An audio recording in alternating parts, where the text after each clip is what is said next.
दोस्तों, गरुड़ पुराण के अनुसार मृत्यु के बाद बालक अपने माता-पिता से एक वस्तु अवश्य मांगता है और माता-पिता को अपने पुत्र की मृत्यु के पश्चात उसकी इस एक इच्छा को अवश्य पूर्ण करना चाहिए, अन्यथा बड़ा ही अनर्थ हो जाता है। दोस्तों, माता और पुत्र का रिश्ता सबसे महत्वपूर्ण होता है। माता अपने पुत्र से सबसे अधिक प्रेम करती है, किंतु दुर्भाग्यवश किसी किसी माता को अपने पुत्र से वियोग झेलना पड़ता है। उस जीव के पूर्व कर्मों के अनुसार उसकी अकाल मृत्यु हो जाती है और वो संसार को छोड़कर चला जाता है। ऐसे में उसके माता पिता को क्या करना चाहिए? बालक की मृत्यु के बाद उसकी आत्मा का क्या होता है? छोटी आयु में ही मृत्यु क्यों हो जाती है? बालक को मृत्यु के बाद दफनाया क्यों जाता है? उसका पुनर्जन्म कैसे होता है, अर्थात उसे दूसरा शरीर कैसे प्राप्त होता है? और दोस्तों, बालक की मृत्यु के बाद वो अपने माता पिता से क्या मांगता है? इस प्रश्न का उत्तर जानने से पूर्व आपको ये जानना चाहिए कि जीव संसार में जन्म क्यों लेता है, माता के गर्भ में उसकी उत्पत्ति कैसे होती है, किस कारण से उसकी अकाल मृत्यु होती है और वो मृत बालक अपने माता पिता से वो चीज क्यों मांगता है। इसके पीछे बहुत ही गहरा रहस्य छिपा है, जो आज के इस वीडियो के माध्यम से हम आपको बताने वाले हैं। आज के इस वीडियो में जो जानकारी हम आपको देने वाले हैं वो बहुत ही ज्ञानवर्धक और महत्वपूर्ण है, इसीलिए आप इस वीडियो को पूरा अवश्य देखें। आइए आपको विस्तार से बताते हैं कि गरुड़ पुराण में भगवान विष्णु ने गरुड़ जी को शिशु के जन्म और मृत्यु के संबंध में कौन सा रहस्य उजागर किया है। एक बार गरुड़ जी ने भगवान विष्णु से प्रश्न किया, हे प्रभु, गर्भ में जीव की उत्पत्ति कैसे होती है? उस जीव को त्वचा, रक्त, मांस, मज्जा, मेदा और अस्थियां कैसे प्राप्त होती हैं? 2 पैर, 2 हाथ, जिह्वा, केश, नाखून, सिर, संधिमार्ग तथा नाना प्रकार की रेखाओं की उत्पत्ति उसके शरीर में कैसे होती है? उस जीव के अंदर काम, क्रोध, भय, लज्जा, हर्ष, सुख और दुख का भाव कैसे आता है? उसके शरीर में 9 प्रकार के छिद्र और विभिन्न प्रकार की नसें कैसे उत्पन्न होती हैं? हे प्रभु, अनेक प्रकार के दुखों से युक्त इस शरीर का निर्माण कौन करता है? कृपया मुझे इसका ज्ञान प्रदान करें।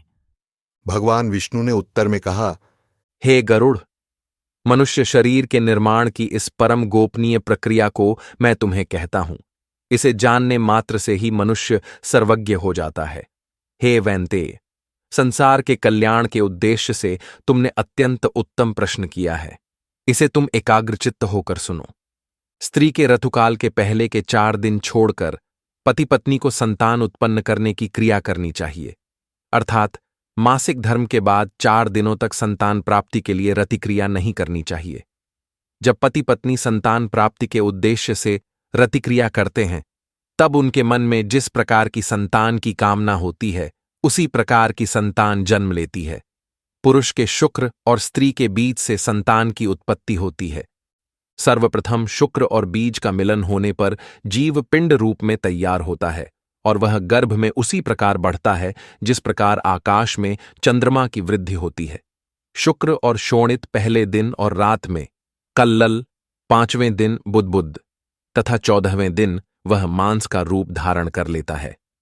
उसके बाद वह मांस गर्भ में रहते हुए बढ़ने लगता है। 20 दिनों तक वह पिंड के रूप में ही बढ़ता है, तब तक उसे आकार प्राप्त नहीं होता।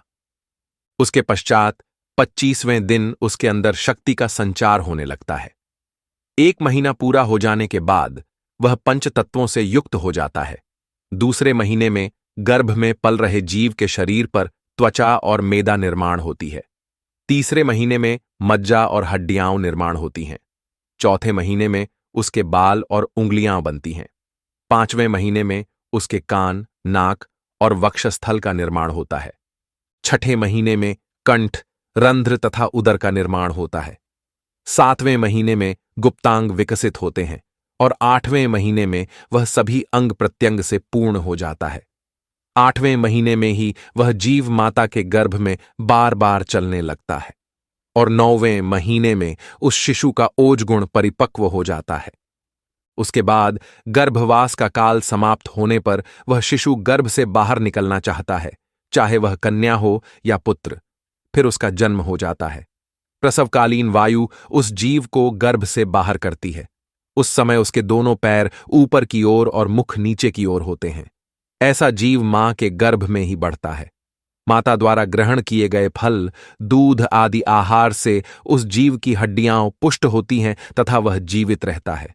उस जीव की नाभि से शक्तिवर्धक नाड़ी जुड़ी होती है, जिसे आप्यायनी कहा जाता है। यह नाड़ी माता के आंतों के छिद्र से जुड़ी होती है और उसी के द्वारा उस शिशु को अन्न प्राप्त होता है। इस प्रकार से बढ़ते हुए उस जीव को गर्भ में ही पूर्व जन्म की यादें आने लगती हैं।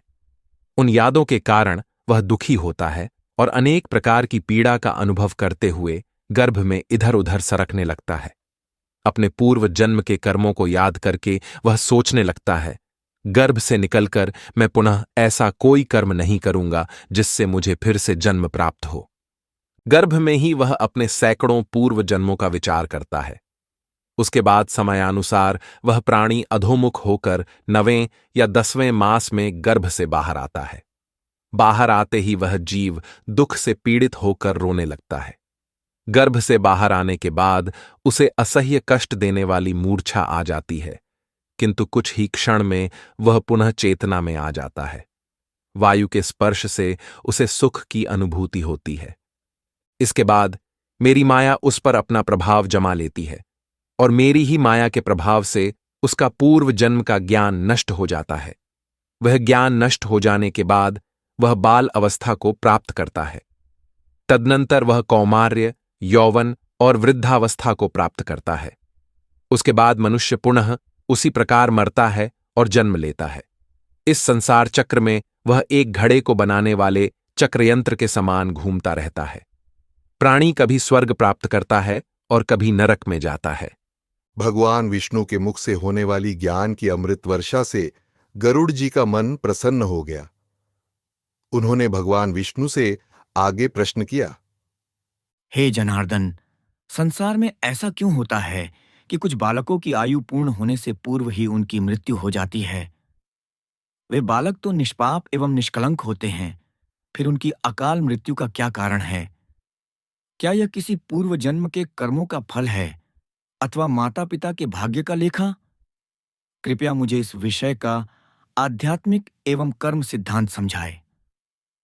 श्री भगवान विष्णु बोले, हे गरुड़, जगत के सभी प्राणी अपने अपने कर्म फल के अधीन जन्म और मृत्यु को प्राप्त होते हैं, परंतु बालक के प्रसंग में स्थिति कुछ भिन्न होती है। शास्त्रों के अनुसार छोटे बालक, विशेषकर जिनकी आयु बहुत कम है, प्रायः स्वकीय हुए पाप पुण्य के भारी बोझ से मुक्त होते हैं। उनकी मृत्यु प्रायः उनके अपने प्रारब्ध कर्म का परिणाम नहीं होती। कई बार ऐसे बालक थोड़े समय के लिए ही इस पृथ्वी पर आते हैं, क्योंकि उनके पूर्व जन्म के शेष संस्कार केवल एक अल्प अवधि के जीवन से पूर्ण हो जाते हैं। कभी कभी उनकी अकाल मृत्यु माता पिता अथवा परिवार के कर्मों के कारण भी होती है। संभव है कि पूर्व जन्मों में उन माता पिता ने किसी अन्य को संतानों के वियोग का कष्ट दिया हो। उसी कर्म फलस्वरूप इस जन्म में उन्हें अपने ही बालक के बिछोह का दुख सहना पड़ रहा हो। इस प्रकार कर्मचक्र प्रत्येक को उसके किए का फल देता है, ताकि जीव करुणा और वैराग्य का पाठ सीख सके। यह भी परमात्मा की अचिंत्य लीला है कि वह आत्मा अल्पकाल धरा पर रहकर अपना कार्य पूर्ण कर दिव्य धाम को प्रस्थान करती है। हे वैनतेय, आत्मा नित्य और अविनाशी है। जन्म मरण तो इसके बाहरी पड़ाव मात्र हैं। जैसे यात्री किसी सराय में कुछ पल ठहरते हैं और फिर आगे बढ़ जाते हैं। जिस बालक को तुम निर्दोष कहते हो, वह जीवात्मा पूर्व जन्मों से अनेक योनियों में भ्रमण करती आई है। हर जन्म में भिन्न भिन्न माता पिता, सगे संबंधी होते हैं और केवल कर्मों के बंधन से ही आत्माएं मिलती बिछुड़ती हैं। इसलिए किसी एक जन्म का संबंध स्थायी नहीं होता। जिस प्रकार सांप अपनी पुरानी केंचुली का त्याग करता है, उसी तरह जीवात्मा भी एक शरीर त्याग कर दूसरे शरीर को धारण करती रहती है। हे गरुड़, व्यापक दृष्टि से देखें तो कोई मृत्यु अकाल नहीं होती। यह तो आत्मा की अनंत यात्रा का एक चरण मात्र है। जिस ईश्वर की इच्छा से जन्म होता है, उसी की इच्छा से जीवन का अवसान भी होता है। अतः अत्यधिक विलाप करना मोह और अज्ञान का चिन्ह है। संसार में जीवन क्षणभंगुर है और मृत्यु अवश्यंभावी है। इसलिए शोक व मोह में डूबना उचित नहीं। उस अल्पायु बालक ने जितना समय तुम्हारे साथ बिताना था वह बिताकर चला गया है। अब अतिशय शोक करके उसकी आत्मा को बांधे न रखो। उसे ईश्वर के भेजे एक सुंदर अतिथि की तरह स्मरण करो, जो थोड़ी देर के लिए आकर तुम्हारे जीवन में आनंद की छाप छोड़ गया। उसके जाने से जो शून्यता आई है उसे भक्ति और उसकी मधुर स्मृतियों से भरने का प्रयास करो। अत्यधिक रोने से उस आत्मा को भी क्लेश होगा और तुम्हें भी मोह के बंधन में बांधेगा। बेहतर यही है कि तुम उस नन्ही आत्मा को प्रेमपूर्वक विदा करो और विश्वास रखो कि परमात्मा उसकी अगली यात्रा मंगलमय करेंगे। तुम्हारा कर्तव्य है कि ईश्वर पर भरोसा रखते हुए उस बालक की आत्मा की शांति हेतु प्रार्थना करो और धर्मानुसार जो कृत्य निर्धारित हैं उनका पालन करो। गरुड़ ने आगे पूछा, हे प्रभु, ऐसे बालक के पार्थिव शरीर का अंतिम संस्कार किस प्रकार किया जाना चाहिए?